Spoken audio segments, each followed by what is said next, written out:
किसी भी लोकतांत्रिक देश के लिए लोकतंत्र को जिंदा रखना सबसे बड़ी चुनौती होती है। कोई सरकार जब सत्ता में आती है और वो सबसे ताकतवर होने का रास्ता अपनाती है तो इसमें लोकतंत्र या यूं कहें कि लोकतांत्रिक मूल्यों को ताक पर रखा जाता है। नागरिकों के अधिकारों को ध्वस्त किया जाता है और आम लोगों पर एक शासन का पहरा होता है जिसके साए में लोकतंत्र महज नाम का लोकतंत्र होता है। भारत दुनिया में सबसे बड़ा लोकतांत्रिक देश है। भारत के लोकतांत्रिक प्रणाली को दुनिया मानती है, लेकिन यही दुनिया साल 1975 में लगी आपातकाल यानी कि इमरजेंसी को याद कर भारत को ताना भी देती है। भारत के लोकतांत्रिक इतिहास में यह वो काला धब्बा है जिसकी चर्चा हर साल 25 जून के दिन होती ही है। 18वीं लोकसभा का सत्र शुरू हो चुका है। सबसे पहले पीएम मोदी ने संसद की शपथ ली, उसके बाद बाकी सांसदों ने। संसद की शपथ लेने से पहले पीएम मोदी ने इमरजेंसी को लेकर कांग्रेस पर हमला बोला। पीएम मोदी ने कहा कि 25 जून को लोकतंत्र पर काला धब्बा लगा था, अब कोई ऐसा नहीं कर पाएगा।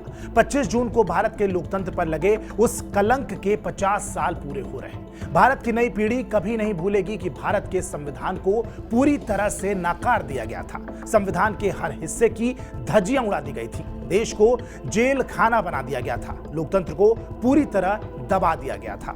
पीएम मोदी ने इसी दौरान देश में जीवंत लोकतंत्र की बात कही और मानव कल्याण की भी बात कही। इंदिरा गांधी ने इमरजेंसी क्यों लगाई, इससे भारत के लोकतांत्रिक इमेज को कितना धक्का पहुंचा और तब दुनिया में भारत की इस घटना को लेकर कितनी चर्चा हुई थी, आज इसी की बात करेंगे। 12 जून 1975 की सुबह से पहले की बात है। तत्कालीन प्रधानमंत्री इंदिरा गांधी के करीबी दुर्गा प्रसाद धर की हार्ट अटैक से मौत हो गई थी। इंदिरा गांधी इससे आहत थी। 11 जून को 10 बजे जस्टिस जगमोहन लाल सिन्हा ने इंदिरा गांधी को राजनारायण मामले में दोषी करार दिया था। राजनारायण ने यह याचिका इलाहाबाद हाई कोर्ट में डाली थी। इसी बीच गुजरात विधानसभा के रिजल्ट आए। कांग्रेस को 182 में से 75 सीटें आई। जनता पार्टी और उसके सहयोगियों ने मोरारजी देसाई के नेतृत्व में सरकार बनाई। कहते हैं इंदिरा गांधी के करीबी PP Nair Allahabad high court के चीफ जस्टिस को फोन कर फैसले को रोकने के लिए कहा था, लेकिन ऐसा नहीं हो पाया। इंदिरा गांधी के खिलाफ फैसला देने के बाद जस्टिस जगमोहन एक सीक्रेट लोकेशन पर अपने भरोसेमंद स्टेनोग्राफर के साथ छुप गए। इंदिरा गांधी के खिलाफ फैसला 258 पेज का था। जानकारों का मानना है कि इंदिरा को पहले से पता था कि फैसला उनके खिलाफ आने वाला है, इसीलिए इंदिरा ने 10 जून को सुप्रीम कोर्ट में अपील करने के लिए एक ड्राफ्ट भी बनवा लिया था। फैसला सुनने के बाद इंदिरा बेहद शांत थी। बगल में बैठे सहयोगी से उन्होंने सिर्फ इतना कहा, आप शायद ये पहले से जानते थे, है कि नहीं? आर.के. धवन इंदिरा गांधी के पर्सनल सेक्रेटरी थे। हमेशा पावर में रहने वाली इंदिरा ने धवन से प्रधानमंत्री पद से इस्तीफा टाइप करने को कहा। आर.के. धवन इधर इस्तीफा टाइप करने पर गए, तब तक जगजीवन राम ने खुद को अगला पीएम घोषित करने की पैरवी की। इंदिरा को यह शक था कि जगजीवन राम पहले से ही प्रधानमंत्री बनना चाहते थे। यशवंतराव बलवंतराव चौहान भी पीएम पद की लॉबी में शामिल थे। इंदिरा को यह पता था क्योंकि होम मिनिस्टर रहते चौहान ने इंदिरा का फोन टैप किया था। इंदिरा यह भी जानती थी कि अगर इन दोनों नेताओं में से कोई एक भी पीएम बन गया तो वो दोबारा कभी पीएम नहीं बन पाएंगे।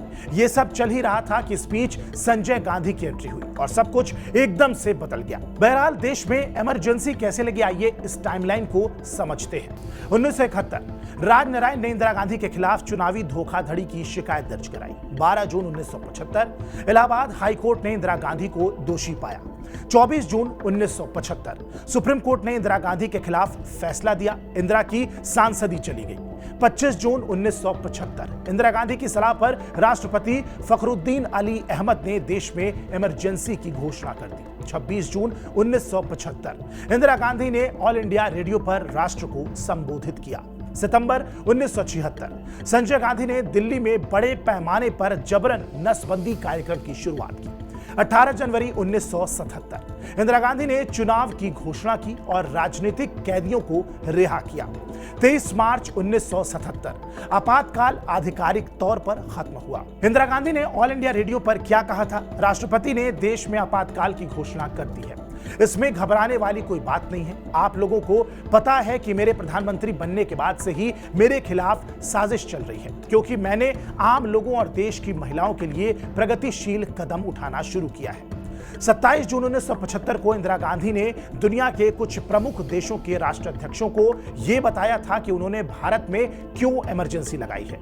ज्यादातर विदेशी नेताओं से इंदिरा ने इमरजेंसी की सफाई में कहा था कि जयप्रकाश नारायण ने खुद को आरएसएस के साथ जोड़ लिया है। आरएसएस वो संगठन है जिसने महात्मा गांधी की हत्या के लिए उकसाया था और जो कट्टर हिंदू का नेतृत्व करते हैं।